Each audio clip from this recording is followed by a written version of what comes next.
Ada yang tahu gak sih isi dari PSAK 216? Yuk cari tahu bareng-bareng. Nah, sebelum kita tahu apa isi dari PSAK 216, kita harus tahu dulu apa itu PSAK. Menurut Ikatan Akuntansi Indonesia atau IAI, pernyataan standar akuntansi keuangan PSAK adalah standar yang berisi prinsip dan prosedur penyusunan laporan keuangan yang harus digunakan oleh entitas di Indonesia agar laporan keuangannya dapat dibandingkan dan memenuhi prinsip akuntansi yang berlaku umum. Sedangkan, menurut Stephen H. Penman, pada tahun 2013, PSAK berfungsi untuk memastikan bahwa laporan keuangan dapat mencerminkan nilai ekonomi yang sebenarnya dari suatu entitas dan menjadi dasar dalam pengambilan keputusan investasi yang rasional.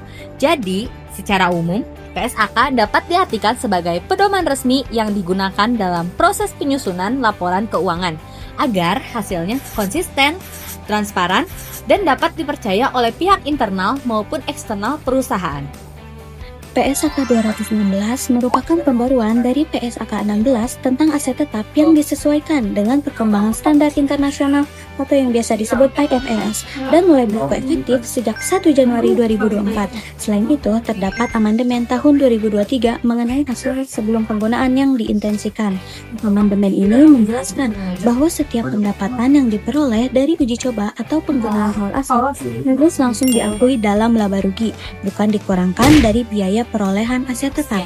Perubahan ini bertujuan agar laporan keuangan memberikan gambaran yang lebih wajar dan sesuai dengan kondisi ekonomi sebenarnya dari aset tetap yang dimiliki perusahaan.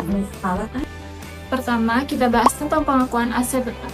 Aset tetap diakui atau dicatat saat memenuhi dua syarat utama. Yang pertama, aset tersebut bisa memberikan manfaat atau keuntungan ekonomi di masa depan bagi perusahaan. Yang kedua, biaya perolehan aset tersebut bisa dihitung dengan jelas. Contohnya, kalau perusahaan membeli mesin produksi yang akan digunakan selama beberapa tahun, maka mesin itu bisa disebut aset tetap karena memberikan manfaat jangka panjang. Jadi, aset tidak langsung disebut aset tetap hanya karena dibeli, tapi juga karena bisa membantu perusahaan menghasilkan keuntungan dalam waktu lama. Singkatnya, aset tetap adalah aset yang bermanfaat lebih dari 1 tahun dan harganya bisa dihitung dengan pasti. Kedua, kita masuk ke tahap pengukuran. Setelah diakui, aset tetap harus diukur atau dihitung nilainya. Ada 2 tahap pengukuran, yaitu pengukuran awal dan pengukuran setelahnya. Pada pengukuran awal, aset dicatat sebesar total biaya yang dikeluarkan untuk mendapatkannya, termasuk harga beli, ongkos kirim, biaya pemasangan, dan biaya lain yang diperlukan agar aset siap dipakai. Lalu, pada pengukuran setelahnya, perusahaan bisa memilih 2 cara. Yang pertama, model biaya, yaitu mencatat aset sesuai harga perolehan dikurangi penyusutan dan kerugian nilai. Yang kedua, model revaluasi, yaitu nilai kembali aset berdasarkan harga pasar terkini. Dalam PSAK 216, hasil dari uji coba atau penggunaan awal tidak boleh dikurangkan dari biaya aset. Semua pendapatan dari uji coba harus langsung dicatat di laporan laba rugi. Tujuannya agar nilai aset di laporan benar-benar menunjukkan biaya yang sebenarnya dikeluarkan untuk mendapatkannya. Penyusutan. Selanjutnya kita bahas tentang penyusutan. Penyusutan adalah proses mengurangi nilai aset tetap karena pemakaian atau berjalannya waktu. Hampir semua aset tetap akan mengalami penyusutan, kecuali tanah. Ada beberapa cara menghitung penyusutan, seperti metode garis lurus, saldo menurun, dan berdasarkan jumlah produksi. Misalnya, kalau mesin digunakan terus setiap tahun, maka nilainya akan berkurang sesuai manfaatnya.